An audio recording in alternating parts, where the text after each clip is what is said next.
Principal opponent किससे? Bharatiya Janata party को वो देश के लिए खतरा मानती है, कांग्रेस पार्टी को? नहीं, बिल्कुल समाजवादी पार्टी का बहुत साफ रुख है। अगर दो शब्दों में तो इस समय की मौजूदा भारतीय जनता पार्टी। लेकिन आपके नेता जिस तरीके से कलकत्ता में उन्होंने जाके बयान दिया, उससे तो ये लगता है कि आप कांग्रेस और बीजेपी दोनों को साथ साथ एक ही प्लेटफॉर्म पर एक जैसा ट्रीट कर रहे हैं। आशुतोष जी, मैंने अभी उत्कर्ष सिन्हा जी की बात सुनी और इसके दो चीजें हमें लगती है काफी अच्छी तरीके से उन्होंने बताया कि लोकसभा चुनाव से पहले अभी विधानसभाओं और खासकर उत्तर भारत और मध्य भारत में और साथ में कर्नाटक जैसे बड़े राज्य में, जिसमें राजस्थान और इनके चुनाव होने हैं, असेंबली इलेक्शन होने। तो इस समय ये कह पाना बहुत जल्दी है कि क्या लोकसभा के लिए गठजोड़ बन रहा है या लोकसभा के लिए फोरम बन रहा है। तो अभी हमको लगता है कि अगर जो राजनीतिक विश्लेषक इस पे तर्क भी दे रहे हैं वो थोड़ा सा जल्दीबाजी कर रहे हैं।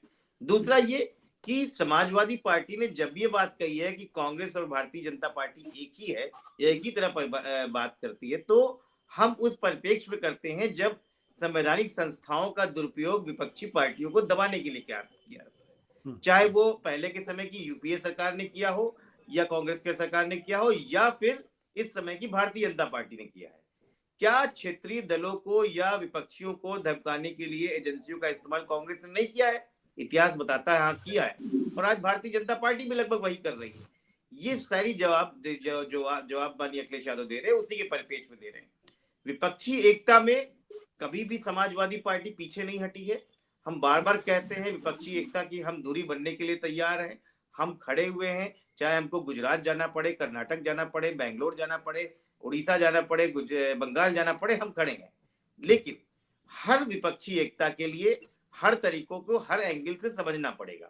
जो समाजवादी पार्टी का सोचना है कि जैसे आपने महाराष्ट्र का चुनाव बताया कि महाराष्ट्र का चुनाव होता है तो भारतीय जनता पार्टी और एनसीपी प्लस कांग्रेस और शिवसेना लड़ रही है, ठीक है, हमारा कोई प्रॉब्लम नहीं, लेकिन तब भी हमारे विधायक हैं। राजस्थान का चुनाव होना है, आप प्रिंसिपल अपोनेंट है कांग्रेस के साथ में, आप खूब लड़िए, आप नैतिकता बताइए कि आप यहां से लड़ सकते हैं या अगर आपको समाजवादी पार्टी की जरूरत है तो आप हमको अपने साथ लेंगे, नहीं होंगे तो नहीं लेंगे, जो आज तक कभी नहीं लिया और हमने जब भी सीट निकाली अपने दम पे निकाली। हाल ही मध्य प्रदेश की वैसी स्थिति है, आप प्रिंसिपल अपोनेंट है, आप डिसाइड करते हैं कि किस तरीके से चुनाव लड़े। लेकिन जब बात उत्तर प्रदेश की आती है, जब उत्तर प्रदेश जैसे बड़े राज्य की आती है जहां से 80 लोकसभा सीट आती है, वहां पे प्रिंसिपल अपोनेंट समाजवादी पार्टी है। तो क्या आपको ये नहीं लगता है कि समाजवादी पार्टी के साथ इस बात को तय करना होगा कि इस चुनाव को किस तरीके से लड़ा जाए? विपक्षी एकता का एक रूप ये भी है। आप वस्तुतः देख लीजिए 2022 के बाद से हम चुनाव भले ही हारे लेकिन हमारे वोट प्रतिशत में 10% का बढ़ा हुआ है। हमने सीटें ज्यादा जीती हैं, हमने 80 सीटें जीती हैं, जिसमें 16 सीटें हमने जिसमें 27 सीटें हमने भारतीय जनता पार्टी की सीटिंग उठाई है वापस।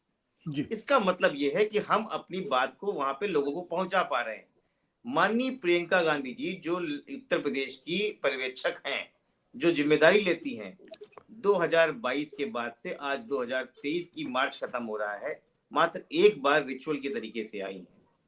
संगठन में 5-5 अध्यक्ष बना दिए गए हैं, कहीं कोई संगठन आपको दिखाई नहीं पड़ रहा है, तो कैसे आप चुनाव लड़ेंगे? ये एक मूल सवाल है। आपकी बातों से एक बात तो पूरी तरीके से स्पष्ट है कि समाजवादी पार्टी भारतीय जनता पार्टी को जो है वो प्रिंसिपल अपोनेंट मानती है।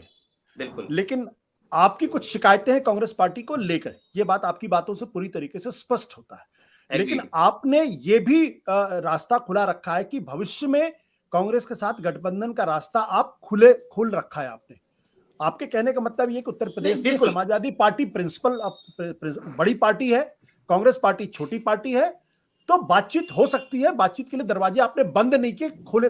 अगर मैं सही समझ पा रहा हूं तो ये स्पष्ट है। आप समाजवादी पार्टी के प्रवक्ता हैं, क्या मैं मानूं क्या समाजवादी पार्टी और कांग्रेस के बीच में गठबंधन का रास्ता खुला हुआ है तमाम एक्रिमनी के बावजूद भी? देखिए, कभी भी रास्ता बंद हुआ ही नहीं। ये मीडिया अपने हिस्से से जो बताए, जब सवाल पूछा जाता है, देखिए सवाल पूछा जाता है कि ईडी और जैसे जो आजकल पूछा जा रहा है, ईडी और वहां राजस्थान गुजरात में बिहार में जा रहे हैं, कभी उत्तर प्रदेश में आ रही है, कभी दिल्ली में आ रही है, सवाल पूछा जाता है, तो माननीय अखिलेश यादव बार बार कहते हैं कि इन सब मामलों में भारतीय जनता पार्टी और समाजवादी पार्टी कांग्रेस एक ही तरह करती है।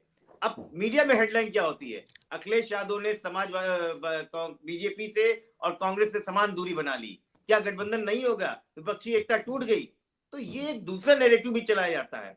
हम तो कभी इस बात को करने के लिए तैयार नहीं है।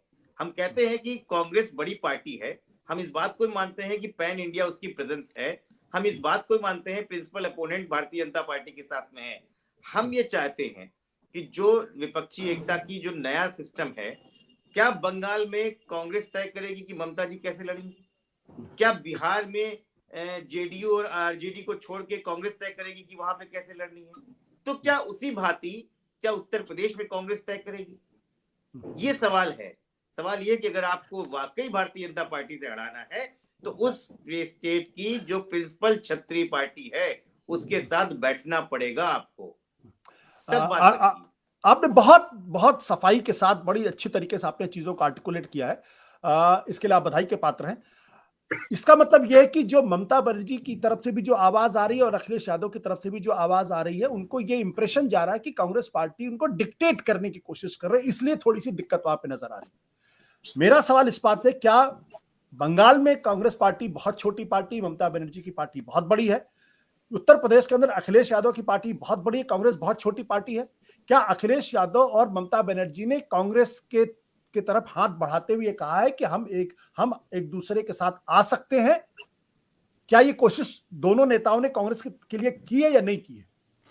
नहीं, अगर आशुतोष जी इस बात को करें तो पूर्वता में जरूर बात तो जरूर हुई है, लेकिन कुछ अच्छे शायद अनुभव नहीं मिले हैं और शायद कुछ अच्छे रिस्पांस नहीं मिले। हम क्या कह रहे हैं कांग्रेस से? अभी की बात मैं कर रहा हूं आशुतोष जी, मैं अतीत की बात नहीं कर रहा हूं, मैं अभी अब जो नया कॉन्टेक्स्ट, नया संदर्भ, उस संदर्भ में मैं कॉन्टेक्स्ट में बता रहा हूं। मैं नया कॉन्टेक्स्ट 2024 लोकसभा सिलेक्शन के लिए बता रहा हूं। बातचीत का दौर कभी खत्म नहीं हुआ है, वो चलता है, लेकिन हमको ऐसा प्रतीत होता है कि कांग्रेस इस बात को मानने को तैयार नहीं है कि वो बैक सीट में उत्तर प्रदेश में बैठेगी। हम इस बात को बताने के तैयार है कि कांग्रेस की जो भी रणनीतिकार हैं वो अपने नेताओं को सही फीडबैक नहीं देते हैं। देखिए, आपकी बड़ी यात्रा की आपने, देश में एक ऐतिहासिक यात्रा की, हम सब उसके सम्मान करते हैं, उसकी बात करते हैं, लेकिन क्या वो यात्रा उत्तर प्रदेश के लिए उतनी वैल्यूएबल रही है?